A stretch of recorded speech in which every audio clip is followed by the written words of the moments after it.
You're my beloved, you're my bride. To sing over you is my delight. Come away with me, my love.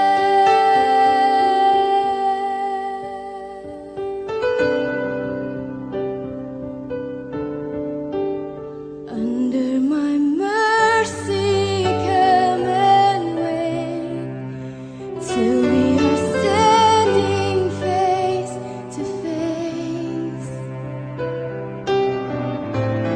I see no stain on you, my child. You're beautiful to me. Aprendi a estar contente. Charles Haddon Spurgeon. Sermão número 320, pregado na noite de domingo, 25 de março de 1860. Não digo isto como por necessidade, porque já aprendi a contentar-me com o que tenho. Filipenses 4, verso 11. O apóstolo Paulo era um homem muito erudito, mas entre as suas várias aquisições de conhecimento, nenhuma teve maior importância que esta, a de ter aprendido a estar contente com o que tinha. Tal aprendizado é muito melhor do que é ensinado nas escolas. O aprendizado das escolas pode nos fazer olhar cuidadosamente de volta para o passado, mas também, frequentemente, aqueles que selecionam as relíquias do passado com entusiasmo são descuidados a respeito do presente e negligenciam os deveres práticos da vida diária. Seu aprendizado pode abrir as línguas mortas para aqueles que nunca tirarão algum benefício delas. Muito melhor o aprendizado do apóstolo Paulo. Era algo de utilidade sempre presente e que é aproveitável da mesma maneira para todas as gerações. Uma das mais raras, mas das mais desejáveis realizações.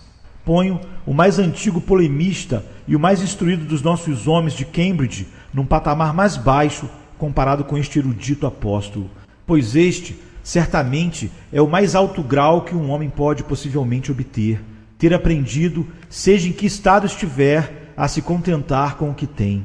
Vocês verão, ao mesmo tempo em que leem o texto, não superficialmente, que o contentamento em todos os estados não é uma natural propensão do homem.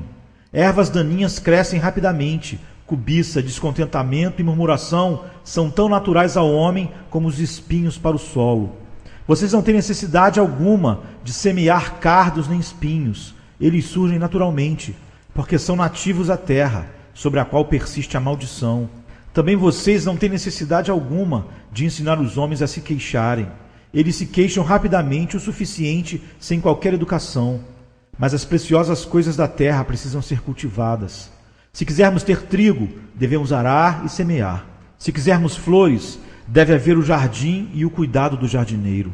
Ora, o contentamento é uma das flores do céu, e se quisermos tê-lo, ele deve ser cultivado.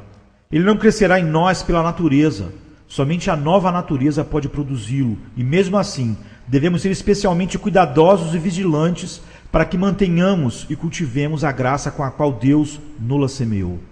Paulo disse: aprendi a me contentar com o que tenho. O que quer dizer que houve uma época que ele não tinha aprendido isso em sua vida. Isso lhe custou algumas dores para alcançar o mistério desta grande verdade. Sem dúvida, algumas vezes ele pensou que tivesse aprendido e falhou. Frequentemente também, como as crianças na escola, ele foi censurado. Frequentemente, ele achou que esta questão não era de fácil aprendizado e quando finalmente ele o adquiriu, pôde dizer: eu aprendi, seja qual for o estado em que estiver, a estar contente com o que tenho. Ele era então um homem grisalho à beira da morte, um pobre prisioneiro encarcerado em uma masmorra de Nero, em Roma. Nós, meus irmãos, bem poderíamos estar dispostos a suportar as enfermidades de Paulo e compartilhar a fria masmorra com ele, se também pudéssemos de alguma forma atingir tal grau de contentamento. Não se permita, qualquer de vocês, a tola noção de que você pode se contentar sem o aprendizado, ou aprender sem disciplina. Não é um poder que possa ser exercido naturalmente, mas uma ciência que é adquirida gradualmente. As genuínas palavras do próximo texto podem sugerir isto. até se nós tivermos aprendido pela experiência. Não precisamos ser ensinados a murmurar, mas devemos ser ensinados a aquecer com a vontade e o bom desejo do Senhor, nosso Deus. Quando o apóstolo proferiu essas palavras, ele imediatamente fez um comentário sobre elas. Leia o verso 12. Sei estar abatido e sei também ter abundância. Em toda maneira e em todas as coisas estou instruído, tanto a ter fartura como a ter fome, tanto a ter abundância como a padecer necessidade. Notem, em primeiro lugar, que o apóstolo disse que sabia como estar abatido. Um maravilhoso conhecimento é este. Quando todos os homens nos honram, então poderemos estar muito bem contentes com o que temos. Mas quando o dedo do escárnio é apontado para nós, quando o nosso caráter é julgado como de má reputação e os homens nos vaiam às margens das ruas, requer muito conhecimento do Evangelho para sermos capazes de suportar isto com paciência e com satisfação. Quando estamos aumentando e crescendo em posição, em honra e em consideração humana, é fácil trabalhar para se contentar com o que se tem. Mas quando temos de dizer, como João Batista, eu preciso diminuir, ou quando vemos algum outro servo alcançando o nosso lugar, ou um outro homem obtendo a vitória que nós tanto almejamos, não é fácil ainda permanecer e, sem um sentimento invejoso, gritar como Moisés: tomara que todos os servos do Senhor fossem profetas. Ouvir que um outro homem foi elogiado à custa do seu próprio sacrifício, achar suas próprias virtudes feitas como uma derrota para publicar a excelência superior de algum novo rival e então ser capaz de suportá-lo com alegria e gratidão e bendizer a Deus, isto, digo, é estar além da natureza humana. Deve haver algo nobre no coração do homem que é capaz de renunciar a todas as suas honras, tanto quanto estar disposto a liquidá-las quando pode tão satisfatoriamente submeter-se a Cristo para humilhar-se diante dele, enquanto o levanta e o coloca em um trono. E mesmo assim, meus irmãos, nós não aprendemos coisa alguma que o apóstolo aprendeu se nós não estivermos prontos do mesmo modo a glorificar a Cristo na vergonha, ignomínia ou reprovação, tanto quanto na honra e na estima entre os homens. Temos de estar prontos para desistir de tudo por ele. Temos de estar dispostos a andar por baixo para que o nome de Cristo possa subir e ser o mais conhecido e glorificado entre os homens. Sei estar abatido, disse o apóstolo. Esta segunda parte do conhecimento é igualmente valiosa. Sei ter abundância. Há uma grande quantidade de homens que sabem um pouco como ser abatidos, mas não sabem de modo algum ter abundância. Quando eles são postos na cova com José, eles olham para cima e veem a promessa iluminada e a esperança de um escape. Mas quando são postos no topo do pináculo, suas mentes ficam perturbadas e eles estão prontos a cair. Quando eram pobres, eles costumavam batalhar contra isso, como um de nossos maiores poetas nacionais tem dito.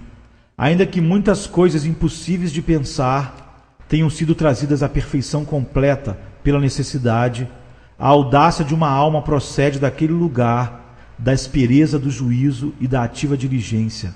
Ela dá, ao mesmo tempo, prudência e fortaleza, e se tomadas na paciência, melhora nossas vidas. Mas observem os mesmos homens depois de o sucesso ter coroado suas lutas. Seus problemas acabaram, estão ricos e acrescidos de bens. E vocês não têm visto frequentemente como um homem que surgiu do nada para a riqueza se torna orgulhoso dos seus bens, vão e intolerante? Ninguém teria pensado que este homem alguma vez teria uma loja.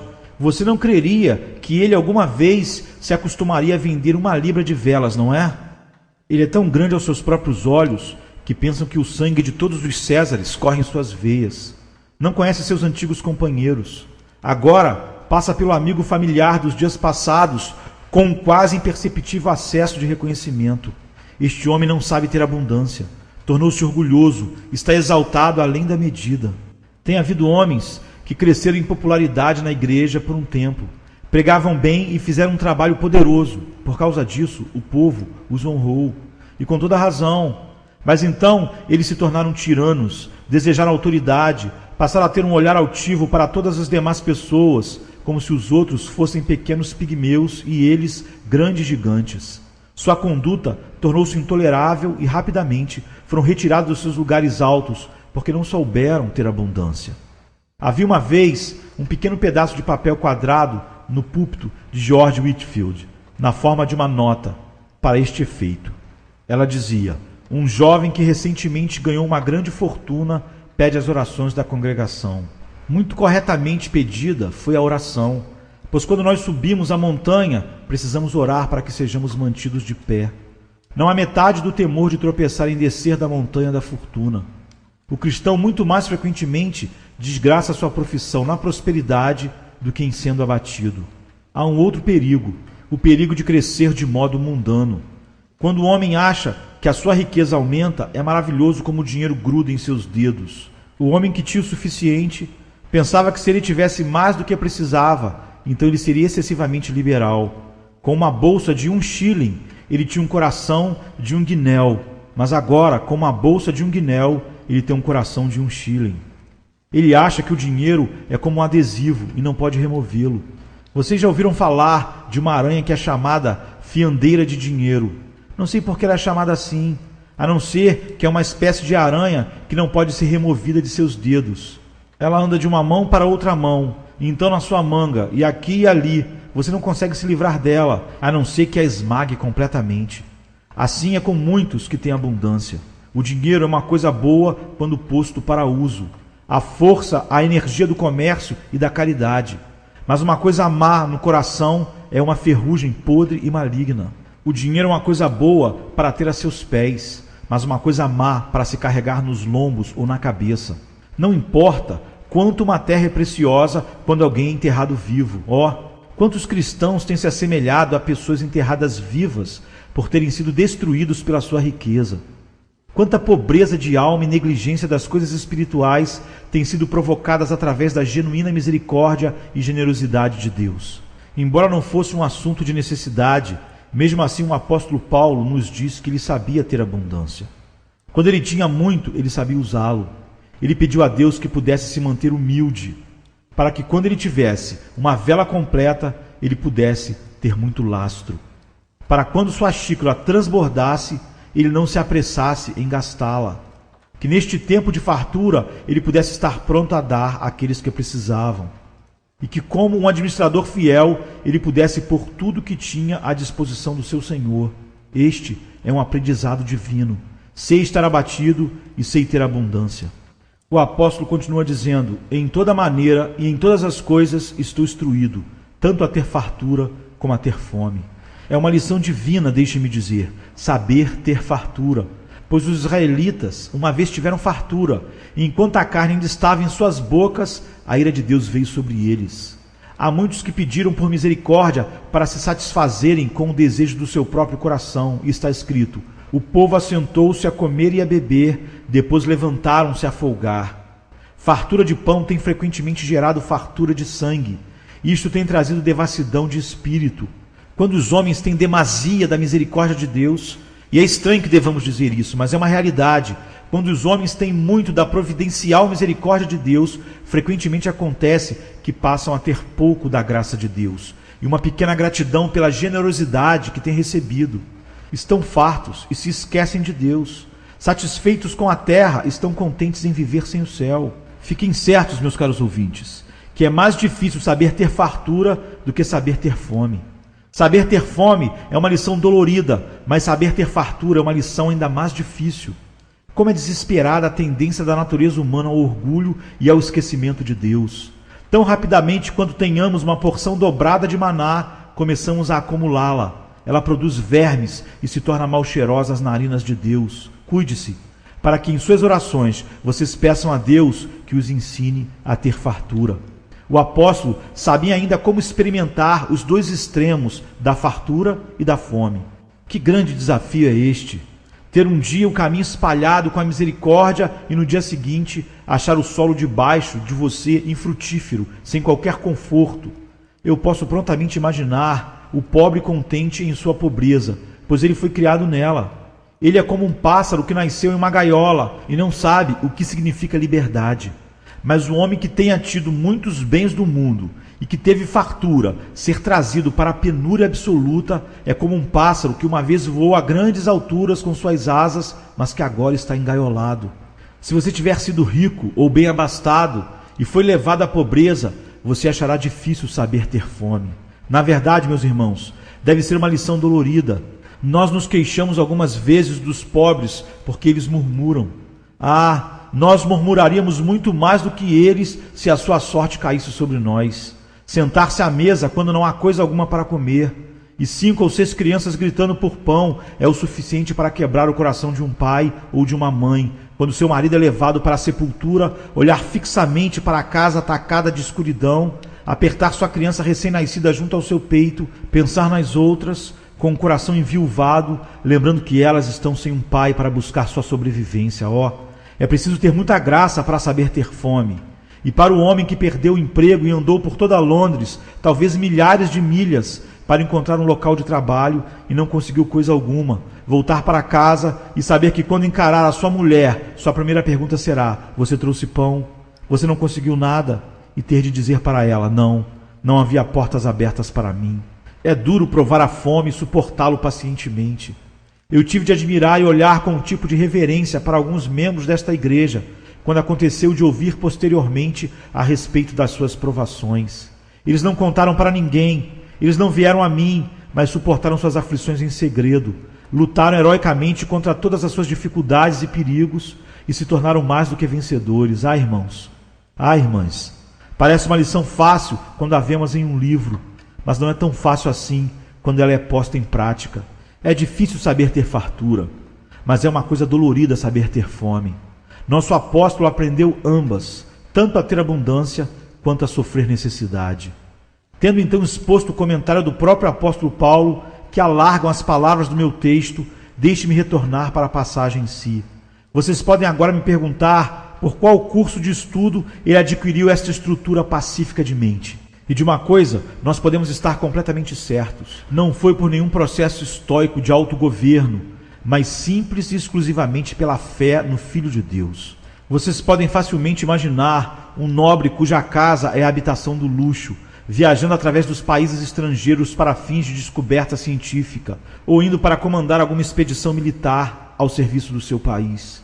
Em qualquer dos casos, ele pode estar bem contente com sua comida e sentir que não tem do que se lamentar. E por quê? Porque ele não tem direito de esperar nada melhor, porque ele não leva em conta qualquer comparação com sua posição, sua fortuna ou sua posição social em casa. Assim é o nosso apóstolo. Ele disse: nossa habitação, nosso lar e nossa cidadania está nos céus. Ele estava contente em pagar a passagem de viajante, viajando através da terra como um peregrino e estrangeiro. Ou, entrando no campo de batalha, ele não tinha espaço para se lamentar com os perigos e aflições que algumas vezes circundavam seu caminho, enquanto que, em outras oportunidades, uma trégua lhe dava alguns intervalos pacíficos e agradáveis. Não há coisa alguma na fome, na sede ou na nudez ou no perigo que nos convide ao contentamento. Se nós estamos contentes debaixo de todas as circunstâncias, deve ser por motivos maiores que a nossa condição mesmo está nos proporcionando. A fome é um espinho dolorido quando nas mãos da necessidade severa. Mas a fome pode ser voluntariamente suportada por mais de 1 hora quando a consciência faz o homem disposto a jejuar. A reprovação pode ter uma presa amarga, mas pode ser corajosamente suportada se estou animado por um sentimento de justiça da minha causa. Agora Paulo está nos contando que todos os males que vieram sobre ele eram incidentes justos para o serviço do seu Senhor. Então, foi por amor que ele tinha ao nome de Jesus que as misérias da servidão ou a automortificação assentaram-se luminosamente em seus ombros e foram suportadas com satisfação pelo seu coração. Há ainda uma terceira razão porque Paulo estava contente com o que tinha. Eu a ilustrarei. Muitos já viram como um velho veterano de guerra tem grande prazer em recontar os perigos e sofrimentos do seu passado. Ele olha para trás com muito mais contentamento, frequentemente com autocongratulação sobre os terríveis perigos e aflições da sua carreira heróica. Apesar do sorriso que brilha do seu olho e do orgulho que é estampado nas dobras de sua imponente testa enquanto ele reconta suas histórias, elas não estavam lá quando ele estava no meio das cenas que ele agora está descrevendo. É somente porque os perigos são passados, que os medos cessaram e o resultado é completo, que o entusiasmo brilha. Mas Paulo está em grande vantagem aqui. Ele não está olhando para trás. Em todas essas coisas, disse ele, somos mais do que vencedores. Testemunhe sua viagem para Roma. Quando o navio no qual ele estava embarcado foi tomado e dirigido por um vento tempestuoso, quando a escuridão velou os céus, quando nem sol nem estrelas apareceram durante muitos dias e a esperança desapareceu de todos os corações, ele apenas se levantou com coragem humana. E por quê? O anjo do Senhor esteve com ele e disse: não temas. Sua fé foi predestinatária e por isso ele teve contentamento pacífico em seu peito enquanto a tribulação durou e até ela terminar. E agora eu quero confiar a lição do meu texto muito brevemente para os ricos, um pouco para os mais pobres e então aconselhar com simpatia os doentes, aqueles que são feridos pessoalmente pelo sofrimento. Primeiro, para os ricos. O apóstolo disse: aprendi em qualquer estado que esteja a me contentar com o que tenho. Agora, alguns de vocês têm, dentro do que suas circunstâncias permitem, tudo o que seus corações podem desejar. Deus pôs vocês em uma posição tal que vocês não precisam trabalhar com suas mãos, nem usar o seu rosto para sobreviver. Vocês talvez pensem que qualquer exortação para vocês se contentarem com o que têm seja desnecessária. Meu Deus, meus irmãos, um homem pode ser muito descontente com o que tem, embora ele seja muito rico. É igualmente possível um descontente sentar em um trono como um pobre se assentar numa cadeira com seus pés quebrados em uma choupana. Lembre-se que o contentamento de um homem com o que tem está em sua mente, não na extensão das suas posses. Alexandre, com todo o mundo a seus pés, chorou porque não havia um outro mundo para conquistar. Ele estava triste porque não havia mais outros países para os quais ele pudesse levar as suas armas vitoriosas e passar seus lombos no sangue de seus seguidores, para satisfazer a sede da sua ambição insaciável. Para vocês que são ricos, é necessário dar a mesma exortação que para os pobres: aprendam a se contentar com o que têm. Muitos ricos que têm uma terra não estão satisfeitos, porque há um pequeno pedaço de terra que pertence ao seu vizinho, como a vinha de Nabote, que o rei de Israel necessitava para que pudesse ter uma horta vizinha ao seu palácio. Não importa, disse ele, que eu tenha todos esses acres, enquanto eu não puder ter a vinha de Nabote. Certamente, um rei deveria se envergonhar de suspirar por um terreno de meio acre de patrimônio de um homem pobre. Mas assim é. Homens com vasto patrimônio, que eles dificilmente são capazes de dominar, podem ter esta velha sanguessuga em seus corações e sempre gritar: dá mais, mais, mais. Eles pensavam, quando tinham pouco, que se eles tivessem 10.000 libras seria o suficiente. Agora eles as têm, mas eles querem 20.000 libras. Quando eles as tiverem, eles ainda vão querer mais, sim. E quando eles tiverem mais, eles ainda vão querer um pouquinho mais. E isto seguirá continuamente. Quando as suas posses aumentam, assim também aumenta a sua cobiça de adquirir mais e mais propriedades. Devemos então pressionar os ricos com esta exortação: aprendam em seu estado a se contentar com o que vocês têm. Além disso, há um outro perigo que frequentemente aguarda o rico. Quando ele tem riquezas e propriedades suficientes, nem sempre ele tem honra suficiente. Se a rainha pudesse fazer justiça para com ele, para a paz do país, como glorioso este meu senhor se tornará. Feito isso, ele não se satisfará enquanto não se tornar um cavaleiro. E quando ele for um cavaleiro, ele não ficará contente enquanto não se tornar um barão. Mas o meu senhor nunca se satisfaria enquanto ele não fosse um conde. Nem quando ele se tornasse um, ele ficaria plenamente satisfeito, a não ser quando se tornasse um duque. Mas então, ele não ficaria satisfeito enquanto não houvesse um reino para ele em algum lugar. Os homens não se satisfazem facilmente com honrarias. O mundo pode se colocar aos seus pés e então ele pedirá que o mundo se levante e se abaixe novamente, e que o faça continuamente, para sempre, pois a cobiça de honra é insaciável. Os homens podem ser honrados, e embora o rei Assuero tenha feito Amã o primeiro no império, este considerou que isto era nada, enquanto Mardoqueu, no portão do palácio, não se dobrasse diante do seu senhor Amã. Aprendam, irmãos. Em qualquer estado que estiverem, estejam contentes com o que vocês têm. E aqui, deixe-me falar com os presbíteros e diáconos desta igreja. Irmãos, aprendam a se contentar com o ofício que vocês têm, não invejando alguma honra superior para se exaltarem. Eu me viro para mim mesmo, para o ministério, para todos nós em nossas posições e ofícios na igreja de Cristo. Devemos nos contentar com a honra, mas contentes para dá-la totalmente, sabendo que é apenas um sopro. Sejamos dispostos a ser servos para a igreja e servi-la por nada, se necessário, mesmo sem a recompensa de seus agradecimentos, mas que possamos receber por fim a boa e correta sentença dos lábios do Senhor Jesus Cristo. Nós devemos aprender, em qualquer estado que estejamos, a nos contentar com o que temos. Com um pouco mais de extensão, eu tenho de aconselhar os pobres. Eu aprendi, disse o apóstolo Paulo, em qualquer estado que esteja, a me contentar com o que tenho. A grande maioria desta congregação pertence a estes que trabalham duro e que talvez, sem qualquer reflexão indelicada, podem ser postos no catálogo dos pobres. Eles têm o suficiente, apenas o suficiente, e algumas vezes estão mesmo reduzidos à necessidade. Agora lembrem-se, meus queridos amigos, vocês que são pobres, há duas espécies de pobres no mundo. Há os pobres do Senhor e os pobres do diabo. Para os pobres do diabo, eles se tornaram empobrecidos por causa da sua preguiça, seu próprio vício, sua própria extravagância. Não tenho nada a dizer-lhes esta noite. Há uma outra classe, os pobres do Senhor. São pobres enquanto tentam provisões, pobres, mas trabalhadores, trabalhando para achar todas as coisas honestas aos olhos de todos os homens, mas ainda assim continuam, por uma providência inescrutável, sendo contados com os pobres e necessitados. Vocês me perdoem, irmãos e irmãs, em exortá-los para que se contentem com o que vocês têm. E porque deva eu pedir desculpas, já que não é senão parte do meu trabalho animá-los para tudo o que é puro e amável e de boa fama. Eu lhes imploro em sua esfera humilde que cultivem o contentamento com o que têm. Não sejam preguiçosos, busquem, se vocês puderem, por habilidade superior, perseverança constante e economia moderada para subir desta sua posição.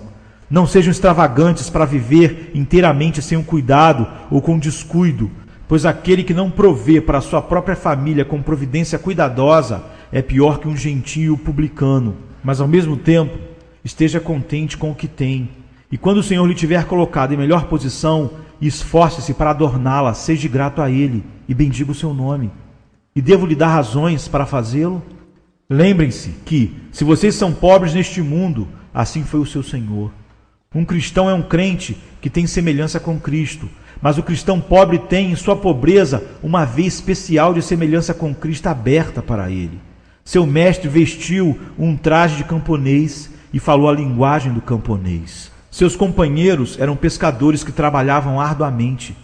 Ele não era alguém que se vestia com púrpura ou linho fino, nem que se alimentava suntuosamente todos os dias. Ele sabia o que era ser faminto e sedento. Não. Ele era mais pobre do que vocês, pois ele não tinha onde reclinar sua cabeça. Deixe isso consolar você. Por que deveria um discípulo estar acima do seu mestre, ou um servo acima do seu senhor?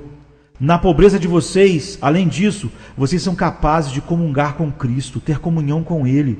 Vocês podem dizer, Cristo foi pobre? Agora eu posso ter compaixão com Ele na sua pobreza.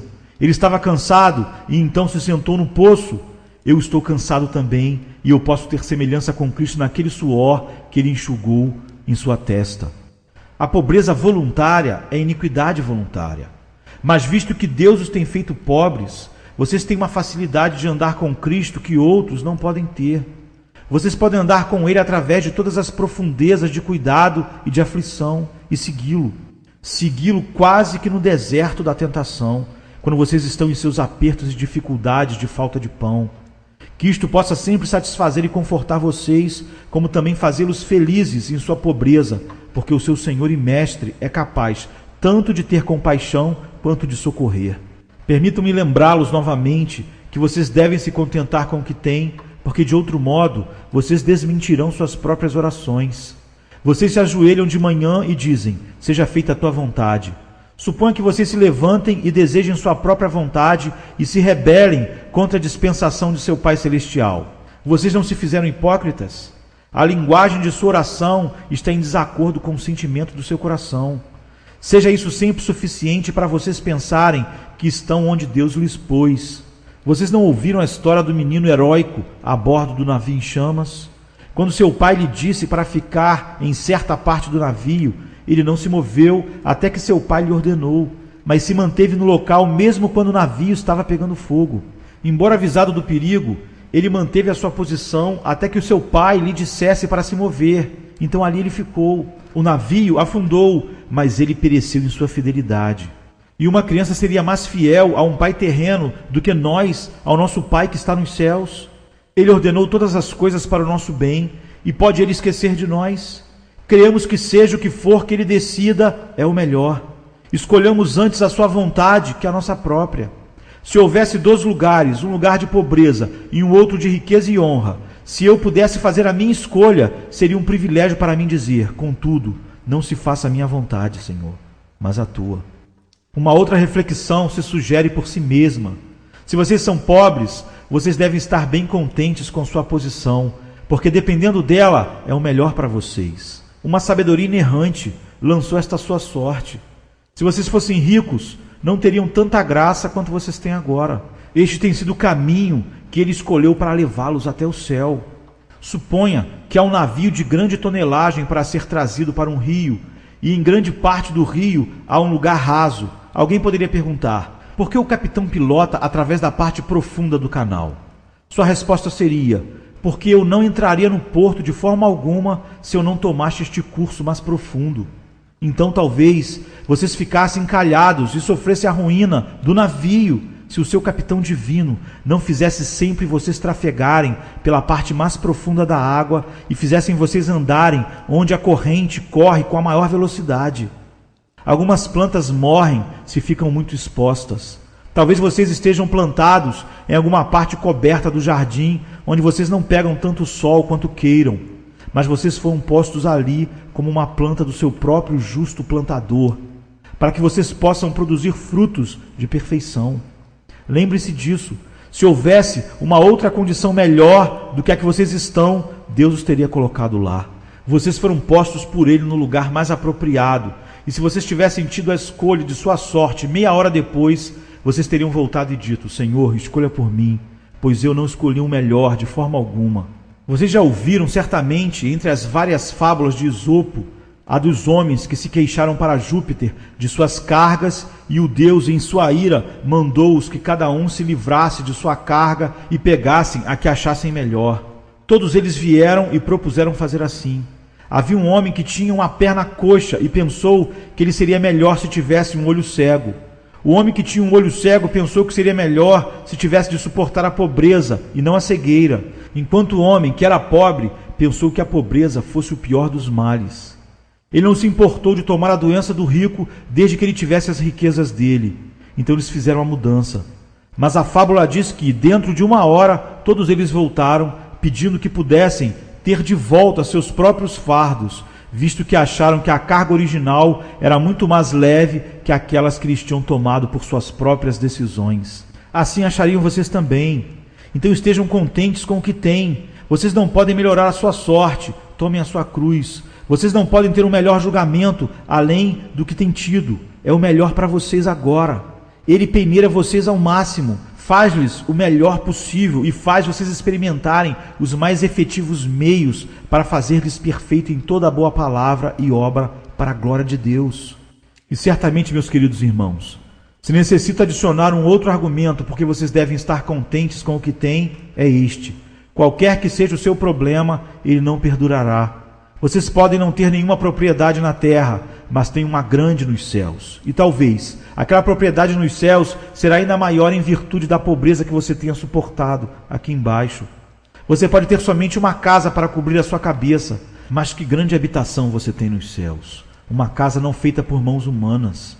Sua cabeça pode frequentemente repousar sem um travesseiro, mas usará um dia uma coroa colocada pelo justo juiz em sua cabeça. Suas mãos podem ter bolhas em virtude do uso das ferramentas, mas elas tocarão as cordas de harpas douradas. Você pode voltar para casa frequentemente para jantar ervas, mas lá você comerá pão no reino de Deus e se assentará na ceia das bodas do Cordeiro. O caminho pode ser áspero, mas ele não durará muito. Então nós o suavizaremos com esperança e o encheremos de alegria com uma canção. Mais um pouquinho e o doloroso conflito terminará. Coragem, camaradas, coragem. Vestes resplandecentes aguardam os vencedores. Coragem, meu irmão, coragem. Você poderá se tornar rapidamente rico, como você nunca sonhou. Talvez haja agora apenas um passo entre você e a sua herança. Você pode ir para casa, por acaso, tendo calafrios no vento frio de março, mas antes de alvorecer de manhã, você pode estar no seio do seu mestre. Suporte a sua sorte, então, suporte-a. Não deixe que o filho de um rei, que tem uma propriedade além das estrelas, murmure como os demais. Você não é de modo algum pobre como aqueles que não têm esperança. Embora vocês possam parecer pobres, são ricos. Não deixe que seus vizinhos pobres os vejam desconsolados, mas deixem ver em você aquela calma santa, aquela doce resignação, aquela submissão graciosa que faz o pobre mais glorioso do que aquele que usa um diadema. Sejam abundantemente felizes, irmãos, satisfeitos e contentes com o que vocês têm. Deus tem feito vocês aprenderem, seja qual for o estado em que vocês possam estar, a serem contentes com isso. E agora, apenas uma ou duas palavras para os que sofrem.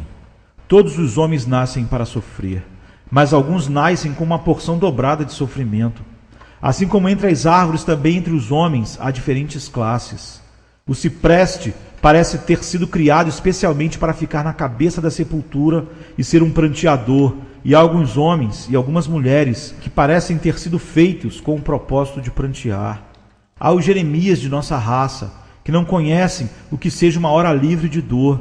Seus pobres corpos cansados se arrastam através de uma vida miserável, doentes, talvez desde o seu nascimento, sofrendo alguma enfermidade lamentável que não os deixará conhecer a alegria e o divertimento da juventude. Eles cresceram para se lamentar, e o sofrimento de cada ano dirige sua rélia mais profunda em suas testas. Estão aptos, quem pode culpá-los? Estão aptos para murmurar e dizer: por que eu sou assim? Não posso gozar os prazeres da vida como os outros? Por que é assim? Oh, diz uma pobre irmã, a destruição tem me considerado, esta terrível doença tem empalidecido minha face. Por que eu deveria ir, já que mal consigo respirar, até a casa de Deus, e depois de me sentar lá exausto com o calor do santuário lotado, retirar-me para minha casa e me preparar para me dedicar a um trabalho diário muito mais pesado para mim, minha cama genuína não me dando repouso e minhas noites assustadas com sonhos? Por que isto? Eu digo a estes irmãos e irmãs que murmuram assim, que nós não somos homens para culpá-los, porque quando nós estamos doentes, mal suportamos a doença e murmuramos muito mais do que eles. Eu realmente admiro a paciência, porque eu sinto que sou incapaz disto. Quando eu vejo um homem sofrendo e sofrendo corajosamente, frequentemente me sinto pequeno na presença dele. Eu me maravilho, sim, admiro e amo este homem que pode suportar a dor e dizer tão pouco a respeito dela. Nós que somos naturalmente saudáveis e fortes, quando sofremos, dificilmente podemos suportar o sofrimento. César choraminga como uma menina doente, e assim fazem alguns dos mais fortes quando são abatidos, enquanto aqueles que estão sempre sofrendo o suportam como heróis. Mártires da dor e não expressando uma queixa sequer. Assim foi com o bom João Calvino, vítima de doença durante toda a sua vida. Ele era uma complicação de doenças. Seu rosto, quando era jovem, como pode ser julgado dos seus diferentes retratos, exibia sinais de decadência. Seu semblante mostrava que ele estava pronto para morrer no dia seguinte. No mais profundo de sua agonia, sofrendo dores severas em todo o seu corpo e doença aguda, o único grito que ele sempre expressou foi: Dominus Queco. Até quando, Senhor? Até quando, Senhor? A expressão mais descontente que ele chegou a usar. Ah, mas nós chutamos os ferrões, murmuramos e nos queixamos, irmãos e irmãs. A exortação para vocês é que se contentem com o que têm. Suas dores podem ser violentas, nossas dores podem ser violentas, mas temos que lembrar que os golpes dele são menores que os nossos crimes e mais leves do que a nossa culpa. Cristo tem livrado vocês das dores do inferno. Por que deve um homem vivo se queixar? Uma vez que vocês estão livres do inferno, a gratidão pode se misturar com os seus gemidos. Além disso, lembre-se de que todos esses sofrimentos são menores que o sofrimento dele. Nem uma hora pudeste vigiar com o teu Senhor. Ele se pendurou no madeiro com as misérias do mundo em suas entranhas. Vocês não podem levar essas misérias menores que caíram sobre vocês. Lembrem-se de que todas essas penas trabalham para o bem de vocês. Elas os estão aprontando. Todo golpe da vara do Pai de vocês está lhes trazendo mais perto da perfeição. A chama não fere vocês. O fogo não queima vocês, ela apenas lhes refina e lança fora a sua escória. Lembre-se também que sua dor e sofrimento tem sido grandemente usado como bênção e tem sido uma bênção para você, e que você nunca deve se revoltar. Como disse o salmista, antes de ser afligido, andava errado, mas agora guarda a tua palavra. Vocês têm visto mais do céu através da sua doença do que jamais poderiam ter visto se estivessem bem. Quando estamos bem, somos como homens numa choupana de barro. Não podemos ver muito claramente, mas quando a doença vem, sacode o barro, golpeia a lama, faz as vigas da parede estremecer, e há uma ou duas fendas através das quais o brilho do céu resplandece. Os doentes podem ver mais da glória do que os homens que têm saúde. O nosso coração duro, quando não é incomodado, desenvolve-se e fica enorme. Quando as cordas da nossa harpa estão todas afrouxadas, elas produzem música melhor do que quando elas estão esticadas. Há algumas notas celestes que nunca vêm até nós quando nós estamos fechados numa câmara escura. As uvas precisam ser prensadas antes que o vinho possa ser destilado. O trabalho da caldeira é necessário para nos fazer úteis no mundo. Seríamos apenas as coisas mais pobres que se pode ser se não ficássemos doentes algumas vezes. Talvez vocês que são frequentemente provados e acometidos de dores teriam tido quase nenhum valor na vinha de Cristo se não tivessem tido estes testes para a sua fé. Vocês têm um amargo recheio, mas se vocês não tivessem sido enchidos assim, vocês nunca seriam um instrumento hábil para o uso do Mestre. Vocês teriam crescido danificados. Se ele os tivesse mantido sempre livres do sofrimento, vocês teriam falta daqueles doces estimulantes que o médico das almas ministra para os seus pacientes desfalecidos. Então, estejam contentes com o que vocês têm. Eu sinto e eu digo isso a vocês com dificuldade, pois eu mesmo nesse instante não estou doente. Mas quando eu fui a vocês uma vez na câmara do sofrimento, lá estavam pálidos, magros, doentes. Eu me lembro encaminhando vocês para aquele abençoado texto de alguém longe na América. O que você precisa ser, você será na aflição e através das várias provações. Então penso que poderia ter apenas dito isto a vocês. Seja qual for o seu estado, esteja contente com o que você tem. Mas neste instante, eu mesmo não estou sofrendo. Eu não sinto então se eu posso dizer isto tão corajosamente como se eu estivesse sofrendo. Mas, entretanto, contentem-se com o que vocês têm, irmãos e irmãos. Tentem fazê-lo, se vocês podem, e imitem este bem-aventurado apóstolo Paulo. Aprendi, seja qual for o estado em que esteja, a me contentar com o que tenho.